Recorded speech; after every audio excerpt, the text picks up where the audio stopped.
17일에 지난달 17일에 발간된 월간조선 2월로에 제가 기사를 썼어요. 그런데 이 13억 사건은 사진이 있습니다. 우선 사진이 있고 그것을 인수받은 사람이 있어요. 인수받은 사람이 그 돈 상자 7개를 누구한테 넘겨줬습니다. 넘겨줄 때 돈 상자를 인수한 사람부터 받은 명함도 있어요. 명함을 또 주고 받았습니다. 그리고 돈 상자가 어떻게 거래가 되었다 하는 것을 확실하게 알 수 있게 하는 여러 가지 증거가 있고 통화 기록을 줘야 하면 바로 나오게 돼 있어요. 모든 조건이 확실한 사건입니다. 이 정도로 확실한 사건은 취재하기도 좋고 수사하기도 아주 매우 간단해요. 그러면은 어떻게 해야 되느냐? 월간조선에 그런 기사가 나왔습니다. 또 국민행동본부도 이걸 가지고 신문에 광고를 실었어요. 그런데 아주 희한한 일이 지난 한 달 동안 우리 한국 사회에서 이루어졌습니다. 우선 이 사건은 어떻게 봐야 되느냐? 노무현 비자금 사건은 본인이 죽었으므로 수사를 중단하기로 했습니다. 그러나 그 수사 때 13억 사건은 등장하지 않았습니다. 이것은 별도의 사건이에요. 별도의 사건은 새롭게 수사를 해야 될 검찰의 의무가 있습니다.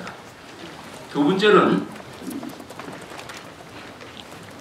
이 13억 사건을 증언한 사람이 또 중요한 증언을 하나 했어요. 아까 호달이라는 사람 이름으로 불러드린 그 기사 안에 아주 재밌는 내용이 있습니다. 뭐냐? 노무현 전 대통령의 부인 권양숙 씨가 100만 달러를 가지고 미국으로 건너가서 국가 정상은 세관 통과를 할 때 검사를 하지 않으니까 가족한테 전해줬다고 하는 내용이 있습니다. 여러분 상상을 한번 해보십시오.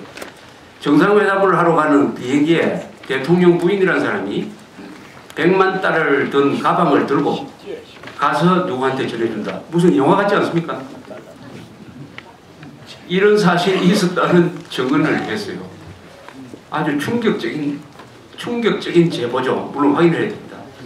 그래서 이 부분부터 제가 취재를 좀 해봤어요. 이것을 담당했던 검사 등등 이야기가 그럴 가능성이 자기들도 많이 있다고 판단을 해서 그 방향으로 조사를 했단 말입니다. 즉 박연차라는 사람이 급히 만들어준 100만 달러는 언제 전달이 됐느냐? 2007년 6월 30일에 전달이 됐어요. 청와대로. 그 다음날 노무현 대통령이 과테말라로 갑니다. 왜 과테말라로 가느냐?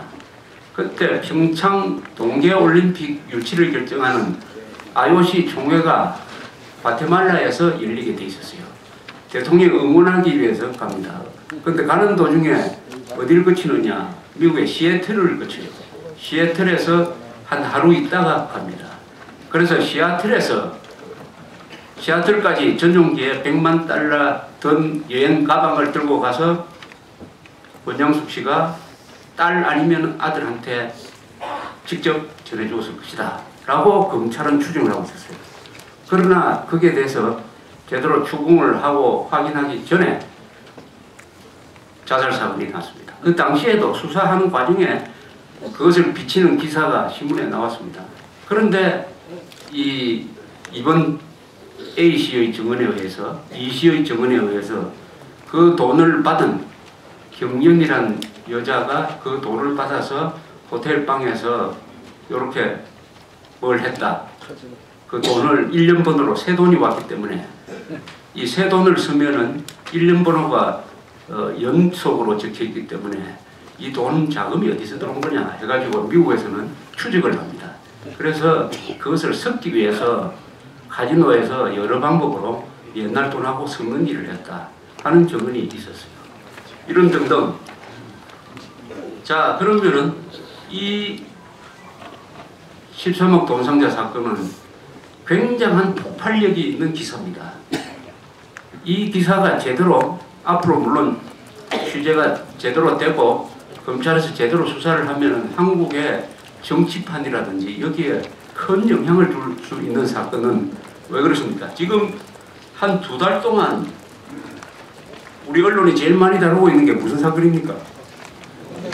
돈봉투 사건이죠. 돈봉투. 2008년에 한나라당 전당대회에서 박이태 씨가 돈봉투를 썼다. 그래서 고성덕이라는 의원한테 300만 원을 줬는데 돌려줬다. 이게 본격적으로 수사에 들어갔습니다. 우리가 알기로는 상식적으로 알기에는 전당대회에서 이런 돈봉투 돌리는 것은 여야가 관례예요. 관례. 박이태 씨가 이야기했던 대로 여기에 대해서는 별로 범죄의식이 없었다는 거예요. 왜냐? 전당대회라는 것은 우리끼리 하는 잔치이기 때문에 차비나 뭐 점심가스로 줄 수 있는 거 아니냐 하는 식으로 생각하고 있었다는 겁니다. 그러나 그것을 딱 법으로 딱 되면은 그것은 또 다른 차원의 문제입니다. 그래서 300만 원 돈봉투 사건은 지난 근 2달 동안 한국에서 가장 큰 기사가 됐어요. 이 13억 사건은 여러 가지 성격으로 봐서 300만 원보다 한 30배 정도 더 큰 사건입니다. 그런데 지금까지 우리 7대 언론은 뭐냐? 연합뉴스는 왜 중요한지 아십니까? 이게 지방사의 뉴스를 공급을 합니다. 그리고 세계 언론사에 공급을 해요. 연합뉴스, KBS, MBC, SBS, 조선일보, 동아일보, 중앙일보 이걸 7개 7대 메이저 언론에서 단 한 줄도 기사를 쓰지 않습니다. 300만 원 돈봉투는 집중적으로 쓰면서 13억 돈상자 사건은 지금 이 순간에도 쓰지 않는다. 그럼 어디서 쓰고 있느냐? 근데 13억 돈상자 사건은 의외로 아마 우리 국민들의 반은 지금 알고 있을 거예요. 그럼 뭘 통해서 알고 있느냐? 7대 메이저 언론이 쓰지 않는데 어떻게 알고 있습니까? 어떻게 알고 있다고 추정하십니까?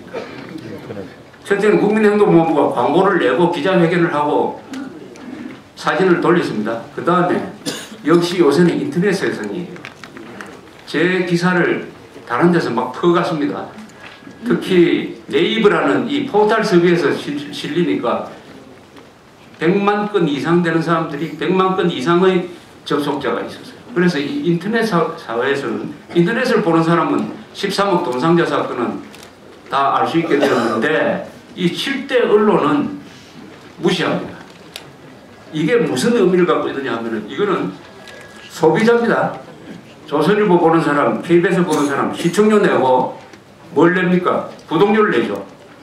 이 사람들을 바보로 만드는 거죠. 바보로. 다른 사람은 다 아는데 KBS 본 죄로 동아일보 본 죄로 이 중요한 사건을 모른다 하면은 이것은 뭐냐?